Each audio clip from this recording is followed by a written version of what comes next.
muy Tawfekh ju rëy kenn xamul fu mu yem. ngir jot sunu ay vidéo dangeen di abonné fii ci seen chaîne YouTube Tawfekh Production ngeen bës cloche bi bokk ci programme bi di jot toutes les informations nationales internationales dans tous les domaines secteurs d'activité en temps réel sur la chaîne YouTube Tawfekh Production. Lii ñu am lépp Tawfekh sëriñ bi mën a may. gën noo gàtt noo Tawfekh sëriñ bi.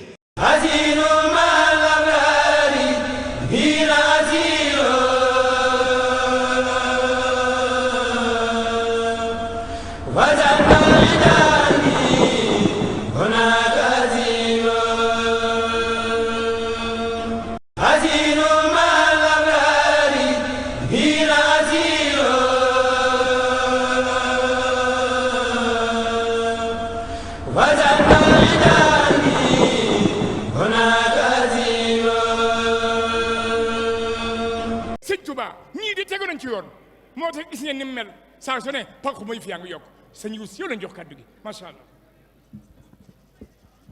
mbokk taalibe yi nee leen jërëjëfe Serigne Touba jërëjëfati Serigne Touba jërëjëfati Khadimal Moustapha moom nag ci ndigal danaa ko introduire kenn mësuma gis ma taxaw yore micro di wax ku dem Touba bërki Dembo Ndiaye bibliothèque boo xam ne boo doon wër sur tout le continent africain amu fi jëmm ji ci ndigalu sëñ Muntaxa Mbàkke yàlla na fi yàgg te wér ànd ak kuréelu Hizbut Tarqiyyah gis ngeen mu liggéey ko ci plus de 3 milliards jël caabi boo xam ne c'est en or assorti de diamant jébbal ko sëriñ bi kon kii c'est notre fierté Hizbut Tarqiyyah c'est la fierté de la Mouridiyya sëriñ Youssou yàlla na liggéey bi sax yal na liggéey bi yàgg yal na ko Xaadimal Moustapha nangu jërëjëf mënuma ci woon a bañ a wax loolu. kon asalaamualeykum wa rahmatullahi wa barakaatuhu. dinañ ma jéggal rek ndax bis bi dafa am caractère universel faw li ñuy def ñu xam ne tey lañ koy def. waaye dañ ko war a inscrire dans les annales de l'histoire dafa war a am une marque indélébile dans les annales de l'histoire julli gu Serigne Touba julli ci géej nekk ci wéetaay def ko tey jii ñu di ko dundal du ngir xew-xew Cheikh Mouhamadoul Mountakha mii tey moo ko tàmbali woon ànd ko kilifaam Cheikh Salihu Mbacké yàlla nañu ko yàlla fayal en 1995 ndax 93 la tàmbali mais 1995 dëppook centenaire exil Cheikhul Khadim sëñ Muntaxa mi moo jëkk yor xalaat bi ànd ko sëñ Salihu soxna Maymuna Mbacké daal di wax ne maa jiite kuréel bi soxna Sooda Xumma moo topp ci ban ñu koy dundal tey dafa am lu tax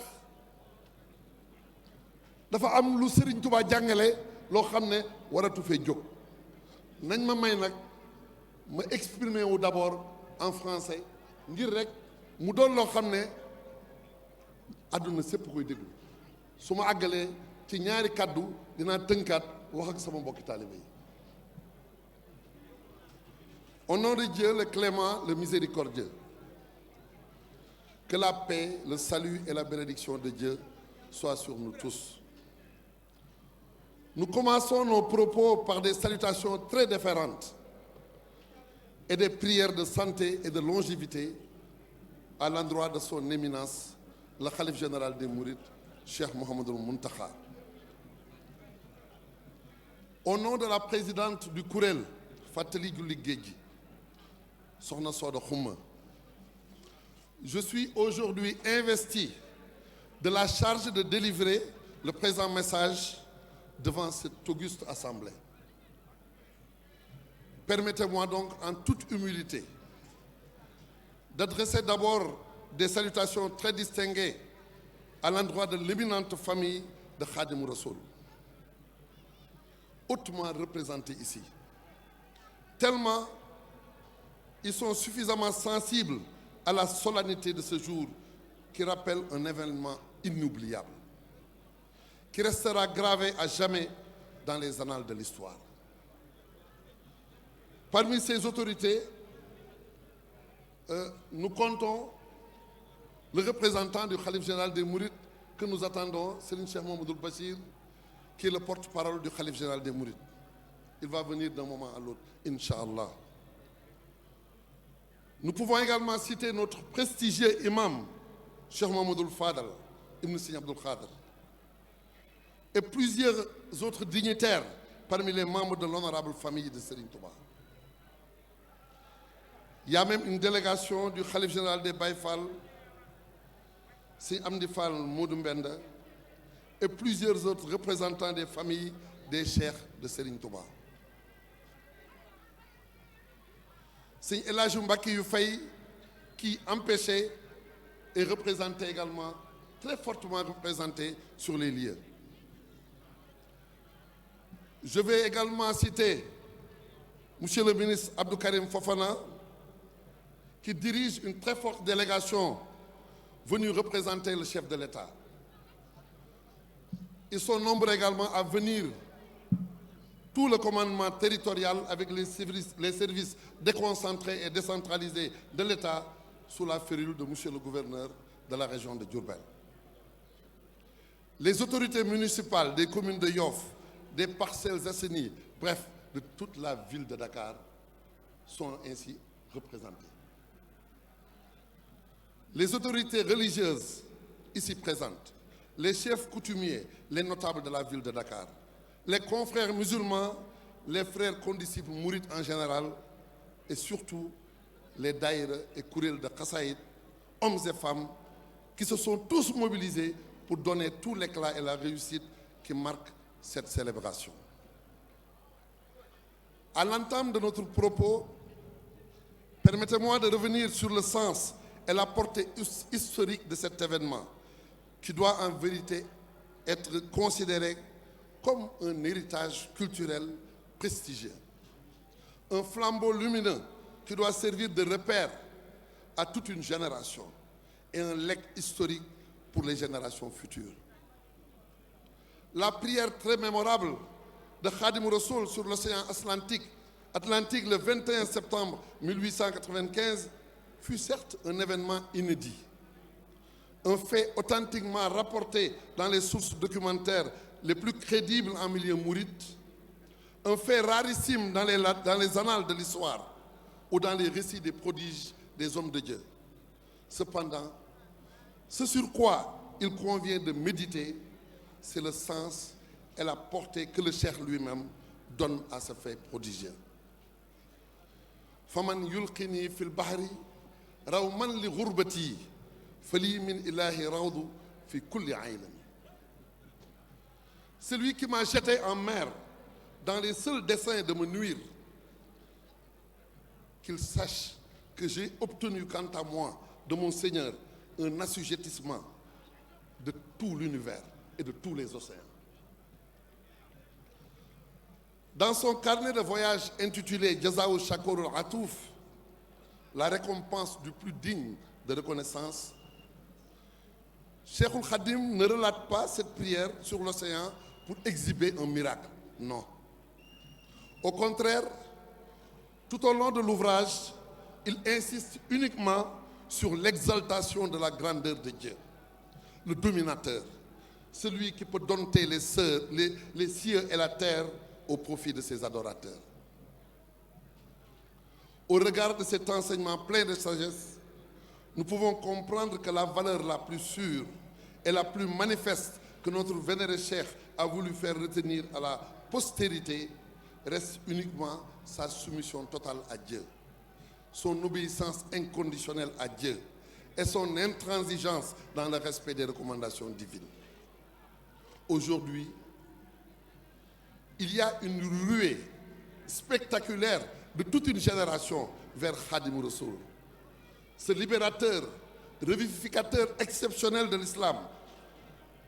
Mais aujourd'hui, nous allons nous intéresser à la place qui revient aux femmes de ce pays, d'abord. Et particulièrement celles de Dakar, qui ont l'honneur et la faveur exceptionnelle d'être en ligne de mire dans cette commémoration de la prière historique de Cheikhoul Khadim sur l'océan. En effet, le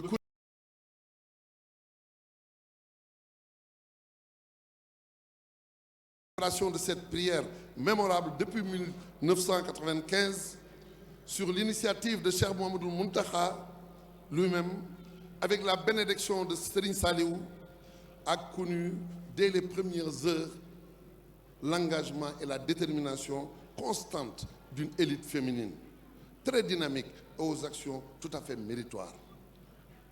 Parmi ces vaillantes femmes qui se sont distinguées comme pionnières par leur engagement, leur constance, leur endurance et leur dévotion dans le service de Khadim Rassoul, nous pouvons sans risque d'être contredits, remarquablement distinguer Sokhna Soda Khouma. À l'endroit de qui Sokhna Maïmouna Mbacké avait dit, la fille cadette de Cheikhoul Khadim, elle avait dit, c'est moi qui dirige le Kourel, mais c'est Sokhna Soda Khouma qui me seconde. Aujourd'hui, après 30 années de parcours, Sokhna Soda Khouma a en vérité toutes les compétences requises pour diriger le Kourel, avec son expérience, son honnêteté, son efficacité, sa loyauté, avec lesquelles elle a toujours soutenu tous les dirigeants qui l'ont précédé dans cette charge. Ô vaillantes femmes de Dakar, permettez-moi de m'adresser à vous pour vous exhorter en ma qualité de frère condisciple, compagnon de même but, choisi par le Khalife pour accompagner Sokhna Soda Khouma dans ses nouvelles fonctions. Je réitère que la primauté n'est pas l'apanage des hommes. Vous pouvez bel et bien surpasser vos pairs par l'effort dans la quête du savoir, la pratique de la religion et l'assimilation des valeurs léguées par notre vénéré cheikh. Il est vrai que le monde d'aujourd'hui est envahi par des menaces et des agressions de tout genre, mais cramponnez-vous aux enseignements légués par votre modèle, Sokhna Diaratullah Mariama Bousso. Sa mission sur terre, qui est de 33 années, a ressuscité toutes les valeurs incarnées par la lignée des prestigieuses femmes de l'islam. Chassez toujours avec la dernière énergie les démons de la division qui vous affaiblissent et vous éloignent de l'agrément de Dieu. Permettez-moi aussi aux valeureuses femmes de Dakar et du Sénégal tout entier de vous rappeler quelques principes intangibles dans l'islam qui doivent retenir toute votre attention pour réussir l'éducation de vos enfants et pour marquer plus que jamais votre adhésion à la cause qui avait valu à notre vénéré cheikh d'être exilé. Vous êtes la première école pour bâtir une société juste, équilibrée et harmonieuse. Puisse Dieu vous soutenir dans cette mission très noble par la bénédiction de Khadim Rassoul. Une mère doit d'abord être un modèle, car elle constitue la première école qui accueille l'enfant dès le bas âge.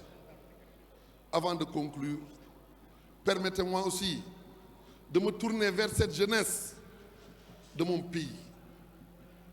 Si on se proposait d'évaluer aujourd'hui le verdict du conseil privé du 5 septembre 1895, ce tribunal d'exception qui avait décrété qu'il y avait lieu d'interner Cheikh Ahmadou Bamba au Gabon jusqu'à ce que l'agitation causée par ces enseignements soit oubliée au Sénégal, on serait amené à clamer haut et fort que la victoire de notre vénéré cheikh est retentissante et reste sans appel. Aujourd'hui, c'est un attrait irrésistible et une ruée de la jeunesse vers notre vénéré cheikh Khadim Rassoul, qui ne cesse de foudroyer les cœurs. C'est toute une jeunesse qui est de plus en plus portée vers l'attachement à la mouridia et à la déclamation des khassaïd écrits par Khadim Rassoul. Ô jeunesse de mon pays, Donnez la priorité à la quête du savoir et à l'attachement à votre identité culturelle. Respectez rigoureusement les prescriptions de l'islam ainsi que les valeurs de culture et de civilisation léguées par Khadim Rassoul. Si vous avez l'ambition de surpasser vos contemporains. Vous avez aujourd'hui la faveur providentielle et imméritée de vous consacrer à la lecture et à la déclamation des Khassaïd. C'est une félicité. Persévérez dans cela, car c'est la clé de la réussite et de tous les succès. Nous vous invitons toutefois à être plus regardants sur les règles de bienséance qui s'accordent à la lecture des Khassaïd et à leur déclamation. Car ces écrits renferment tous les secrets de la mention des noms sublimes de Dieu et des panégyriques sur le prophète Mohammed sallallahu alayhi wa sallam. C'est le gage pour obtenir les innombrables bienfaits qui y sont enfermés.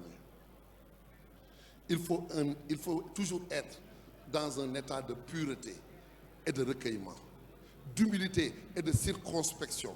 Car, comme l'enseigne Cheikhoul Khadim dans son ouvrage intitulé Masalikul Jinan, vers 320-321, les endroits où se fait l'évocation des noms de Dieu sont toujours fréquentés par des anges et des djinns croyants, des djinns musulmans qui viennent écouter pour se délecter de ces mélodies sacrées. Il faut toujours éviter de déclamer les Khassaïd pour plaire à quelqu'un en dehors de Dieu, ou pour gagner de l'argent, ou encore de l'effectuer dans un milieu profane. Évitez toute forme de rivalité empreinte de mondanité. Donnez la priorité à l'authenticité des mélodies et évitez de tomber dans le piège d'une course effrénée vers les nouveautés. Avant de terminer, permettez-moi de reformuler des prières très ardentes envers notre vénéré calife, Cheikh Mouhamadoul Mountakha. Il a hissé très haut l'étendard de l'islam. Il est une fierté pour toute la communauté musulmane et pour le pays tout entier. Puisse Dieu lui accorder une longévité sans commune mesure et une santé de fer. Puisse Dieu établir et pérenniser la paix et la concorde parmi nous, qui répandent ses bienfaits dans le pays, raffermissent les liens de fraternité entre musulmans, les musulmans du monde entier, et accorde sa miséricorde à tout le genre humain. Comme Cheikh al-Khadim l'avait dit, Ya Malik al-Mulki, Ya Man Jalla an Qawadim, Irham Jami al-Wara, Ya Hadiyan Rada. Ô toi, le maître de la royauté, ô toi qui es au-dessus de toute vengeance, octroie ta miséricorde à toutes les créatures, ô toi, le guide qui assiste. Wassalamu alaikum wa rahmatullahi ta'ala wa barakatuh.